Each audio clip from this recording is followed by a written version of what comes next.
Hey guys, welcome back to another episode of Fashion Meets History with Domii.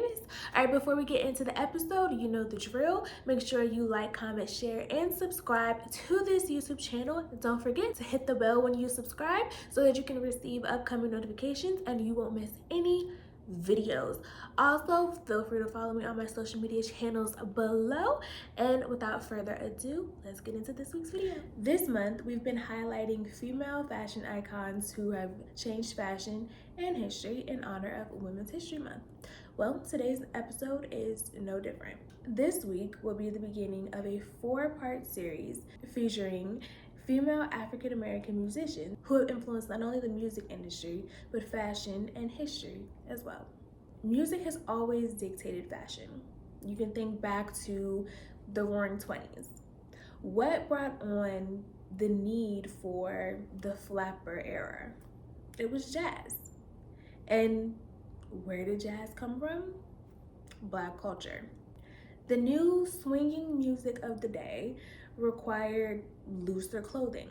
The ladies of the 20s decided to ditch the hoop skirts and the corsets of the Victorian era and gain shortened hemlines, looser fitting styles, and shorter skirts altogether. This one example of a fashion era is just that, one example. Music has done this time and time again, and African American contributions to music have changed the tides even further. To start off our 4-part series, we're going to begin in the 60s, at the center of African American musical culture and inspiration, Motown. Now, Motown has a plethora of Black artists, but none more infamous than the Supremes. As any Black woman who grew up in the 60s will tell you, the Supremes were it. Everybody wanted to be Diana Ross. Everybody wanted the hair, the makeup, the outfits. The Supremes oozed elegance and showed the world that Black elegance wasn't some imaginary idea. It existed and had been existing for years.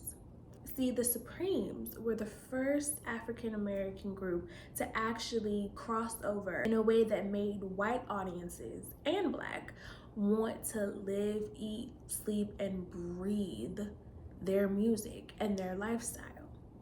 Although Black people were definitely existing with taste and class, as evident in our prior video about fashion in the civil rights era, it wasn't mainstream. Most Americans that were not Black people had either never seen a Black person, or their consciousness of what we could achieve in that realm was limited. And the Supremes changed that. They also gave little Black girls the hopes and aspiration to strive for a bigger them. The likes of Oprah and Viola Davis have covered interviews talking about watching the Supremes and that being the moment where they knew that their life didn't have to just be basic. All of this is just an elongated version to say that the Supremes were amazing, not only because they had solid vocals, but because they had style. And it's no secret that Berry Gordy crafted all his artists to have a specific poise and grace associated with their image. Great marketing. But there's also an element of you have it or you don't. And the Supremes had it already. Former Supreme Mary Wilson is credited to saying that the head of the finishing school for Motown told each of them that they were just diamonds in the rough. They just needed polishing, and Motown was doing just that. Because we're talking about the 60s and fashion, I want to make note of our previous references to Jackie Kennedy in previous episodes. Two truths can be true at the same time. While it is very, very valid that Jackie Kennedy oozed style in the 60s and set the American standard for how women dressed and what they wore, Jackie's influence was still limited to a certain type of style.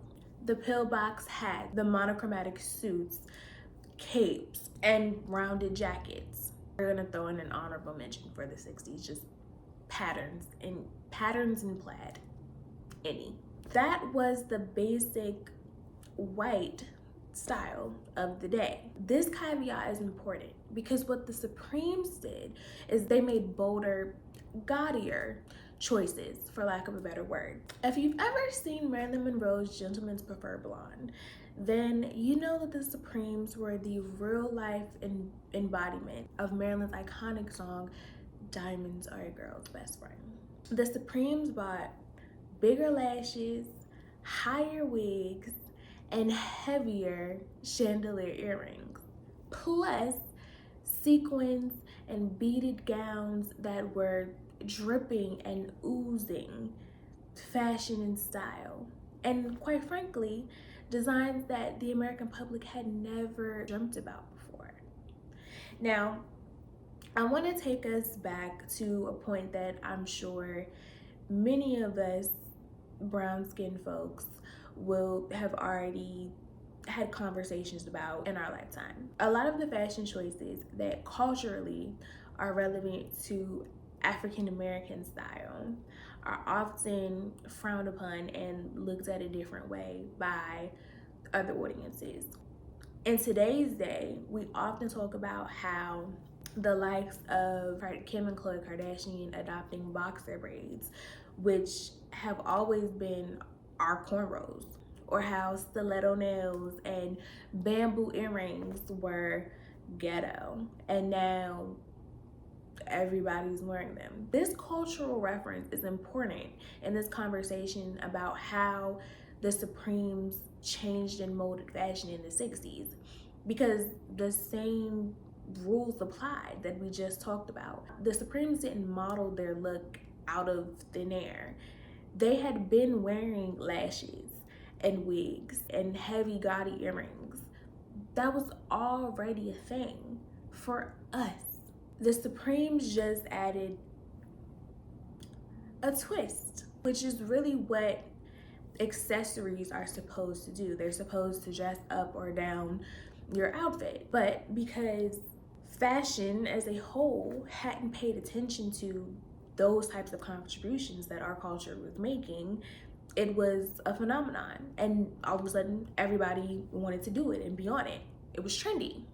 And the twist, while credited, of course, to the Supremes, because they did have an influence on how they were styled, their very first stylist was an African-American woman by the name of Levetta Forbes, also known simply as Levetta. In the 60s and 70s and 80s, Levetta made a name for herself, styling for the Supremes and several other celebrities in the day and age. Not to mention an honorable mention, Rosalind Carter. But I promise we're going to have a whole episode on Levetta dedicated solely to her. So stay tuned for that. We'll get into her later. But she's important to the Supreme story because she was their first couture designer.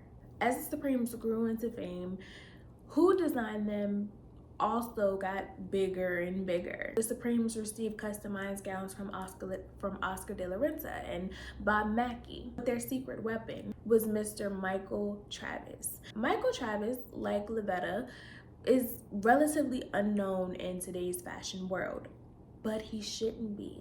A former protege for Balmain, Travis customized the Supreme's iconic look, the elongated high neck long sleeve gown.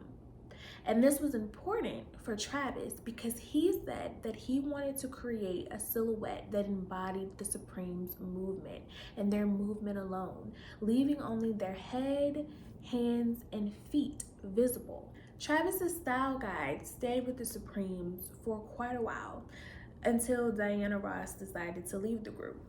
As we think back, I'm sure we all can remember Diana's snapping shoulders, or Beyonce's rendition of it in Dreamgirls at least. That iconic image is burned into our memory, and the stylings of Mr. Travis helped create that image. How many other artists have been on stage with a snap in a shoulder and we don't remember them? We remember this and the look is iconic because of what they wore. And of course, as Diana Ross left and Mary Wilson came back and there was a revolving door of new members to complete the threesome, the Supreme started to fade, but Diana Ross continued to rise. And her inspiration and additions to style didn't stop with the Supremes. Think the big hair. Who else does that as effortlessly as Diana Ross? Except maybe Shaka, because Shaka can give her a run for her money. That's the type of influence that I'm talking about, that Diana created.